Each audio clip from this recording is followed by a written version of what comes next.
Kitchen అండి. ఈరోజు ఉసిరికాయ నిల్వ పచ్చడి చేసాను.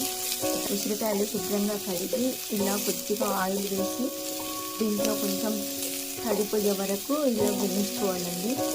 స్టవ్ ఆపేసి పక్కన బాండీలో 1/2 స్పూన్ మెంతులు, 1 స్పూన్ ఆవాలు ఇలా వేగిన తర్వాత వీటిని పొడి చేసుకోవాలండి. 50 గ్రాముల ఎండుమిర్చి వేయించి పెట్టుకోవాలండి.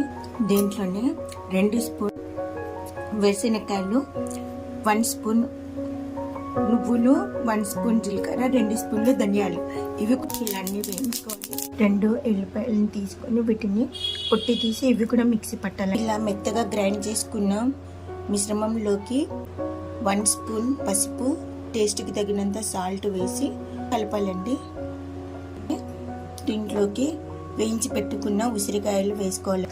ఇలా అరటియాలండి. ఇది మిశ్రమాన్ని 1/2 కేజీ ఉసిరికాయలకు 1/2 కేజీ ఆయిల్ పెట్టుకోవాలండి. ఈ 1/2 కేజీ ఆయిల్లో 1/2 స్పూన్ ఆవాలు ఇలా వేగనివ్వాలి.